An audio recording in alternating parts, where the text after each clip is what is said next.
Oh God. Don't worry. I'm getting your positive vibes. Positive vibes. Send them to the viewers. That's too. it. Positivity. Vibe. Calming. Oh, I am here on the Self Love Club podcast with the gorgeous Brooke. Hello. Thank you so much for having me. I'm so glad you're here. Brooke and I have met today for the first time, but we feel like we've known each other for ages. Yeah, I love that. It's the sisterhood. It is. Honestly, I walked in, I was just like, hey Jenna, like, oh my God, how It was you going? so casual. It was. I love it. You're just like, come in, we're just recording in here, jump We're in. just hanging out. Like, okay. Or whatever. We're just drinking on one. So cheers. Cheers to finally meeting. Yes, definitely. No, we were just chatting because I was on your podcast. Yes. The Modelling Confidence podcast. And I had to listen to the episode, and I'll link it down in the bio so you guys can also have a listen. Down in the bio, down in the description. Is this YouTube? Yeah, YouTube. Description box below.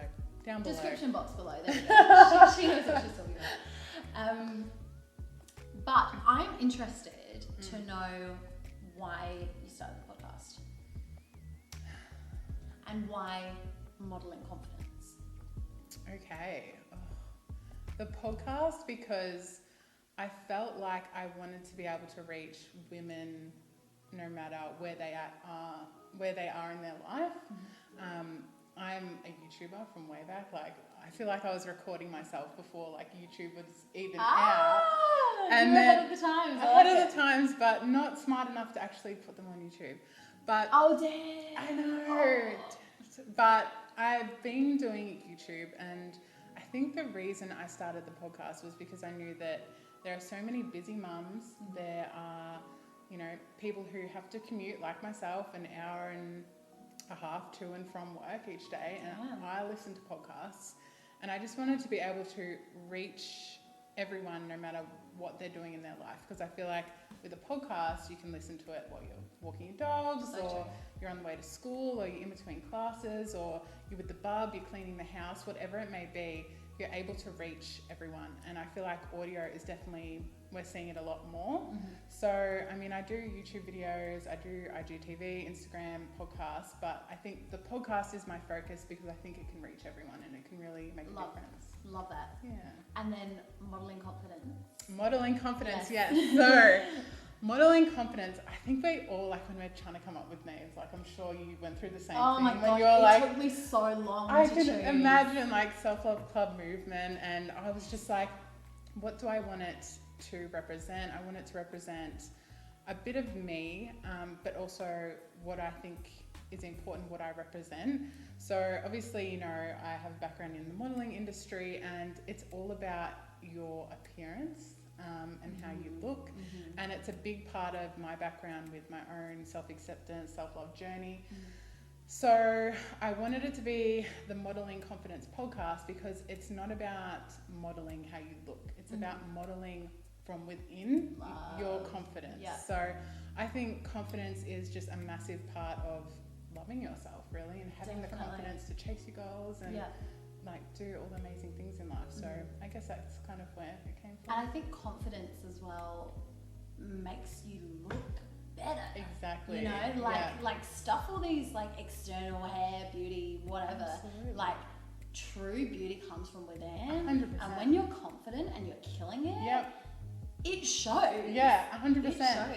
One thing I've realized is like back in the day, when you're a young teenager and you're trying to impress boys and stuff like that, you probably look fabulous, amazing, but you feel like that you're not good enough and you're not worthy. Oh, I didn't do my lipstick or this and that, and he's looking at that, and you just and he tries to talk to you, and you're just like, yeah, it's so true. Hi. My thing was there was a guy I liked in high school. And I would yawn and feel really self-conscious about my yawn. Yeah. My mouth would open up, and I'd have a double chin, and I used to yawn like this. Like, is he looking? Is he looking? Cover it up. Yeah.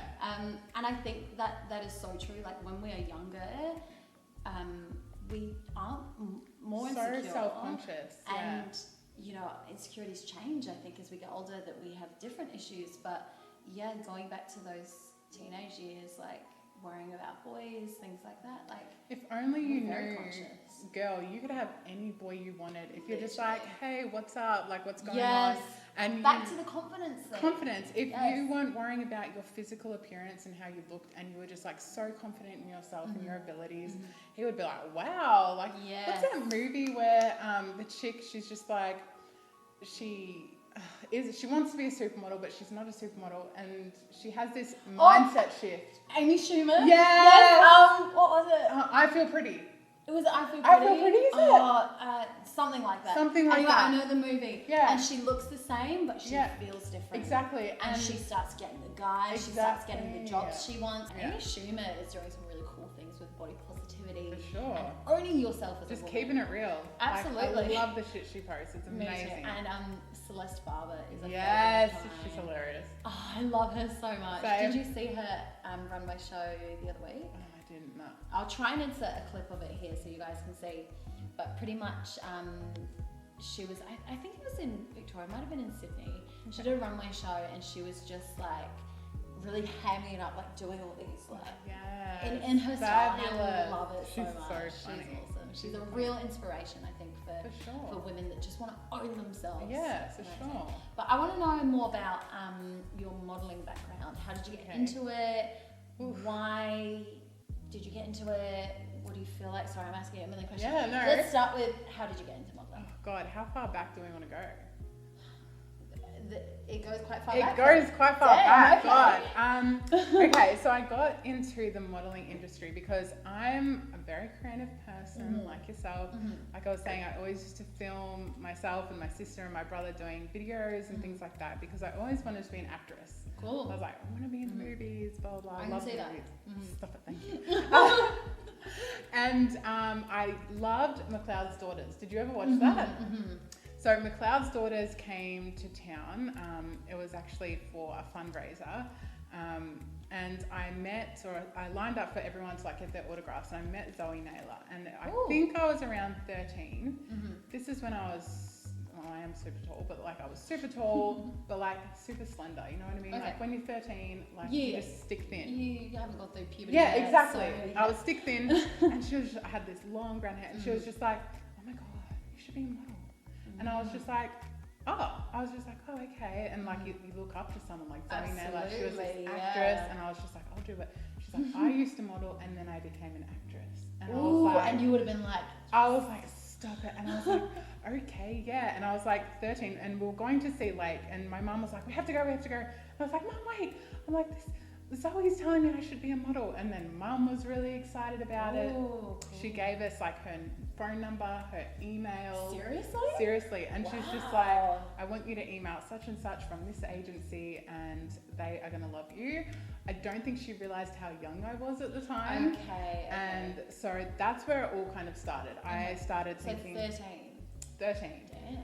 So quite young, and I started looking in all the magazines, thinking, I'm like, I could do this, like I'm going to be a model. She thought I was pretty, oh my God. And you look up to, like, you idolize these women. Absolutely. And so I contacted this agency, had photos taken, and they're the most awkward photos you will ever see. Like, I'm so young, and I'm just like all these trying to copy what you've seen in the magazine. Exactly. Oh my God, so embarrassing. And they were like, listen, you're too young at the moment, blah, blah, blah. But that's where it kind of all started. And then from there, I'm from Mildura, so like small country town.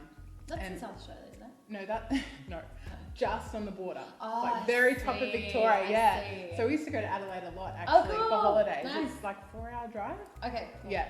So very top of Victoria, but we had people come down for like school stuff or whatever, and I'd get comments like, oh, you should be a model, you're a model. Okay. And I always used to think like, I'm in Mildura, this sucks. Like I always knew I was going to move to Melbourne to like be a model and blah, blah, blah. Yeah. And I think that's where it all sort of started, like people in your head saying, oh, you could do this, you could do that. And then your focus becomes how you look, your body, and less about other things. I was always interested in like English and stuff like that. I always wanted to be a journalist as well, in front of the camera. I could imagine you as like a TV presenter. Well, yes. Well, that's what I do for work now, basically, like for my company. But that's kind of, I guess, where it all started. And then, similar to you, I think I was about 17 and I won a modelling competition in Mildura. And the prize was you get flown to Sydney and meet with an agency, and if you win, all this stuff. And I think that's where, are we talking about everything here, or just modelling? Please. No, everything? Okay, so that's where like my serious issues with body image started, with body acceptance, and I went to like extreme lengths to lose weight. Because as a result of winning that competition, at that time, 17, 18, I'd hit puberty. So I looked like I look now, I had the boobs, I had the butt, like I was curvy. And that actually, when they chose me, I don't know if it was a look or whatever, I've always had the comment, you should be a model. They're like, we are so proud to pick this winner. They're curvy, we're representing diversity by choosing her, blah, blah, blah. It's like a white girl, like not really. And I'm like a size 12, but I was like, okay, I didn't care. I was like, oh my God, I'm so excited. I'm going to Sydney. I'm going to do everything I've wanted to do. Forget about journalism and university and all that stuff. And then as soon as we got behind closed doors, the measuring tape came out, and my mum and I were so excited. And then they measured me and they were just like, oh, love, like this isn't going to cut it. What? As soon as you go into the agency, they won't want to see you. So you're going to need to lose the weight. And they're like, don't worry, like it's fine. So was this the competition that was saying this? Yes. So this was the one of the representatives of the competition was just like, this is all the stuff you've won. And she's like, don't worry, you've won a gym membership, so you can lose all the weight. Like, but at that, like that, it's like terrible, right? Who says that to like a 17-year-old girl who's so excited? And I just went from like here to here thinking, oh, I'm not good enough. She's like, it's all right, you've got 6 months, blah, blah. Oh my gosh. And then puts a time frame on it too. Put a time frame on it, and I was just like, from there, just like body image, self-esteem, everything just went from, like you said, when you won the competition, I just thought, I'm going to be the fattest person there. If I don't go to the gym every day, play netball, like forget school. I was in like year 11 or 12 at the time, so like stressful.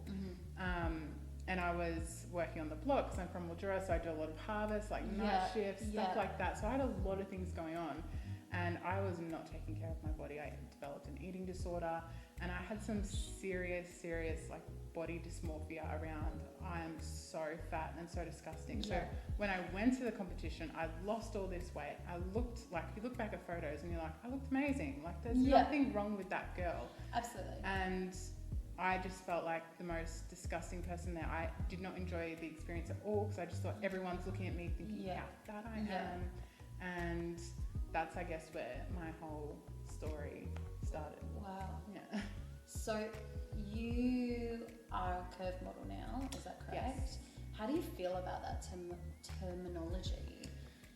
Because I'm glad that, you know, the industry's gone a bit away from plus size, because I think that's bullshit. Yes. I was also a curve model, and insane. I stepped away, and I'm like a size 10 to 12, so I'm even smaller. And that's the thing, a size 10 to 12 is curve. And I stepped away from the agency I was with when I started taking Self-Love Club seriously, because I feel like it really contradicted my message by saying, hey, I'm a curve model, but also like, don't put a label on your body type. It just it didn't go together. And I feel like when I started with the agency I'm with, because I've been with one of the biggest agencies in Australia that as a standard size model, but I never actually worked because I was too scared, because they always told me, you need to walk on the treadmill, you need to lose the weight. And I thought, I can... And this is the agency saying this. This is the agency. So I've had some negative experiences where I was like, I can't go in until I've lost the weight. There was like always this pressure. But it wasn't until I auditioned for, I think it was the Curve Model competition, and then I was signed with Bella, that I realised, and I was opened up to this whole world of diversity. And like, they put a label on it, I feel like a curve model or plus model, because you have to have that there as an industry standard to get work. And so I'm all for that if it means that women are getting work as a curvy model. Do I think that we need to put labels on anything? No. I think on social media, like I used to have curve model in my bio. I've taken that down because I'm just like, oh, that's not really a label that I need to have. And also like that label doesn't define who you are. Exactly. And that's something I've realized, because we're in between, right? We're not plus size, we're not standard size, which is ridiculous. Yeah. So I think that I've come to the realization that putting a label on it just means that we're excluding people and we're not being our true selves, because we're so much more than just any label in life. Yeah. Whether you identify as, female, male, non-binary, whatever it is, there's no need for labels unless, you want to, but it's just defining yourself. And it is obviously your choice. Absolutely, it comes down to absolutely. It. If you would like to label yourself as something, but I think what you're trying to do as well as what I'm trying to do is that showing women that we don't need labels. No. Which I think the media and social media has almost told us we do. What category do you fall into? Exactly. It's well, no, I'm just me. And, I'm gender category, you're what category. Owning that, we're ourselves, and that's what makes us super special. Absolutely. So, with your podcast, you do weekly episodes, which is amazing. I know, yes. Have you felt like that's given you a chance to reflect on where you're at on your kind of journey with loving yourself? Absolutely. Every time I speak to a new woman every week, I'm more inspired, I'm more enlightened, because that's what I want the podcast to be. I want it to be a space of, embracing diversity and difference and learning, because I feel like I'm on, a certain path where I've learned a lot on my journey, and I'm at a place where I'm content and happy. But I never want to stop learning. I never want to stop learning from you or any women out there, because I feel like everyone has their own story, their own journey that 100%. We can take little bits from to then, embrace our own bodies and anything that we want to be in life. So, what's your big goal by Brooke Lindsay or the Modelling Confidence? My big goal is to help women learn to embrace themselves. So it sounds like, I guess, small, but I want women to dish the negative self-talk. I want them to not necessarily get to self-love, because I understand that not everyone can do that.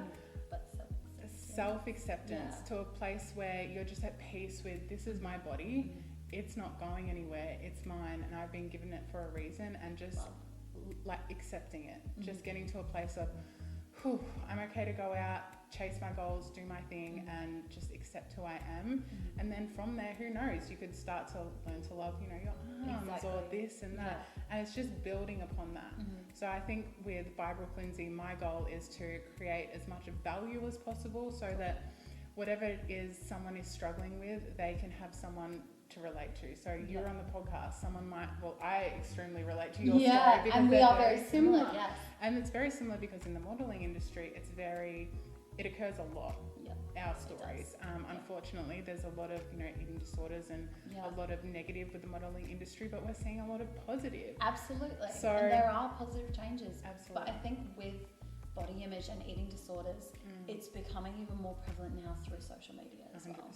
well. We log on to Instagram and we see our feeds flooded with tiny bikini models that are probably photoshopped, most likely. But I love a lot of the posts that you do showing your tummy. I absolutely love that, because I think a lot of women... I love it too. We love our tummies. A lot of women do have tummies, and that's a really normal part of being a woman. Absolutely. And it's also okay if you don't as well, if that's your natural body type. But the fact that you, as a successful model and obviously a beautiful person, can log onto your Instagram and post something that women can look on their feeds and go, oh, actually, this is just someone with a normal body like mine. Is so inspiring, and I feel so inspired by that. So I'm so glad you're reaching lots of women through what you're doing. Thank you. And I mean, it's not easy, and I don't always expect everyone to be at that point. I feel like for me, it's even just been the past year where I've been like, I need to share this, because this is real life. And I know that so many women, whether you're in the modelling industry or not, you feel you have to look and act and be a certain way. And I felt that for so long, where I was just like, I can't post I would look at perfect photos and be like, I can't post that. Like, you can see a bit of this, like cellulite or rolls or a pimple, or you have to airbrush it or tighten it or whatever. And you feel like you can't post that, because what if a client saw that? Or exactly. What if, a guy I liked, I have a fiance, but what if a guy I liked or whatever, saw that? It was like, you can't post it. But it's just getting past that fear of, everybody has cellulite. Literally. Everybody has rolls, and it's normal. Also if a client doesn't want to work with you because you've got a bit of cellulite or a bit of a pimple,